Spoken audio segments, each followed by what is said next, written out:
What's up, guys? Blake here, Blake underscore 201 from Instagram and now YouTube. And I'm here to talk about intermittent fasting and pooping.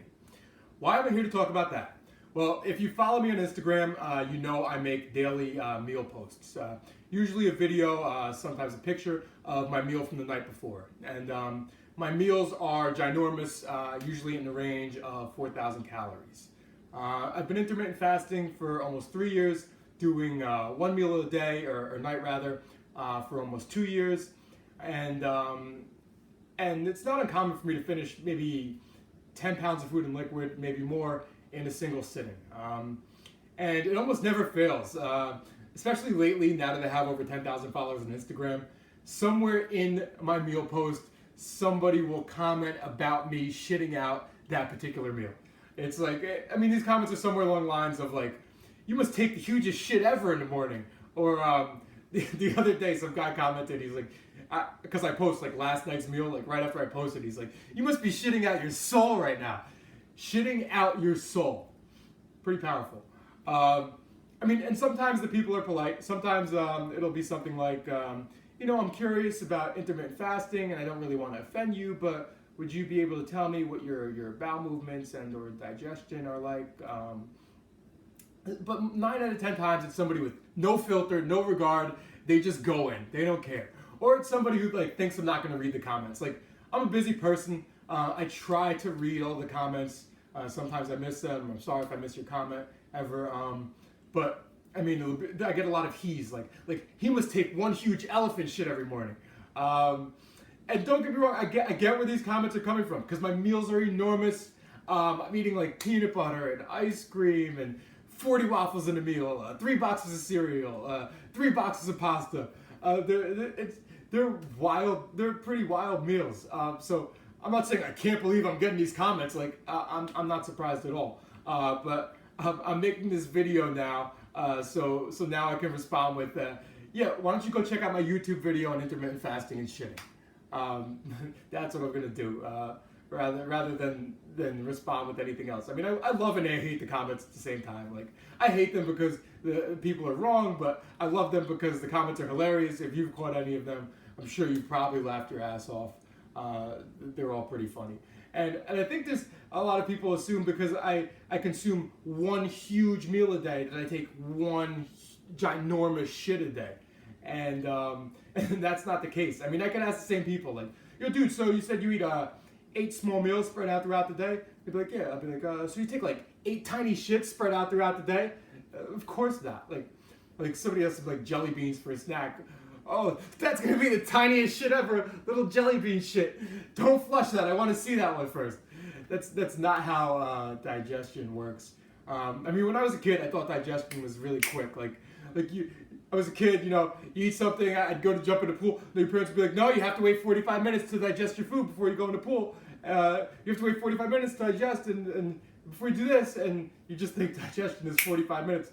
And then eventually, as you become an adult, you wise up. And even a few years ago, I did some research on digestion, and don't quote me on this, but I believe like the average meal takes around 6 hours, possibly more to digest. And food to fully pass through your system, once eaten, to fully pass through you and out of your ass, takes, I believe, like 24 to 72 hours on average. So it's a really slow process. I know a lot of people still think it's quick, and a lot of people think you can digest anything like really quickly. And like they have these pre-workout snacks. And hold on, I'm not saying everyone and every pre-workout snack does not hit them pre-workout, but there are a lot of pre-workout snacks which do not hit people pre-workout, and it's actually a post-workout snack, in fact. And those people probably don't even know. They're probably like, no, it hits me pre-workout because I get energy in the gym, and I believe you do get energy, but it's mental energy. You eat this snack, you believe in it, and you go crush it in the gym, and you have no idea that you really didn't process this food at all, really, until after your workout. And again, there's a lot of variables there. I'm not saying all pre-workouts are not pre-workouts. That's not what I'm saying. Let me just be clear there. I mean, some of the reasons why I might be okay in the bathroom are, number one, even though my meals are like 600, 700, 800, sometimes over 1,000 grams of carbs, I eat mainly simple carbs. I hate most whole wheat, whole grain products, whole wheat pasta, whole grain rice, whole grain bread. I hate that stuff. Not for me. The extra nutrients you're getting in there, which make it taste like sandpaper, I'd rather get them elsewhere and enjoy my white bread and my white pasta and my white rice. And if you don't know what nutrients I'm talking about, do your research and make your own decisions. But that's just me personally what I do. So your body can pass simple carbs through more easily. I had like 1,500 calories of rice in a meal. If you guys saw my giant taco meal, I believe there was 1,500 calories of rice in that giant taco burrito bowl combo thing. And I was fine the next day. But if it was whole grain rice, would I've had some bathroom issues the next day? Possibly. I really don't know. And if I did this on a regular basis, would it get used to processing all these grains? Possibly, maybe. I really don't know, and I'm not about to try it because, like I said, I just don't like whole grain stuff. But that may play a part in me being okay. And then what I just said is my body gets used to this stuff because even though I'm eating all these wild foods and these enormous meals, my body's it's ready for it. It knows it's coming, so it's ready to process these foods. And I've also read a lot of times that our biological feeding time is at night, and I really don't know how much validity there is to that. And I believe that comes from the hunter-gatherer days. Hunters and gatherers, they were intermittent fasting by default. Not because they read some program online where they should try intermittent fasting because of this or that. Because they woke up and they trained pretty much fasted. They woke up and they ran, they jumped, they swam, they climbed, they did all this stuff, made their kill, brought it back to whatever place they called home, skinned it, cleaned it. By the time they cooked it, they just feasted at nighttime, and the next day they did it all over again. So the hunter-gatherers, they were really the pioneers of intermittent fasting just by default. And through the readings of our biological feeding time being at night, they're saying that our bodies have a better capacity to digest food and nutrients at nighttime. So maybe that does play a part. Maybe it doesn't at all. I really don't know. I'm just telling you what I've read and what may play a part in me being okay in the bathroom on a regular basis. What else is there?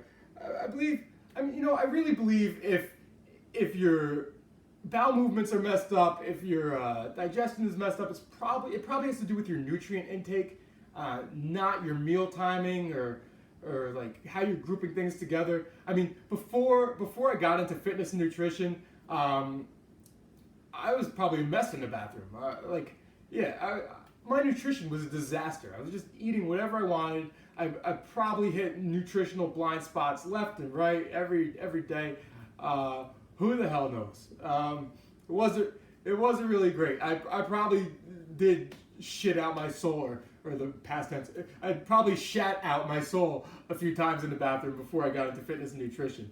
But luckily that's not the case anymore. So I mean, if you're having issues, whether intermittent fasting or not, make sure you're getting the proper nutrients, especially the proper micronutrients. Make sure you're not hitting blind spots, and make sure you're not get overeating on like something like fiber or something like that, which is kind of hard. But I mean, depending on the products you buy, anything could happen.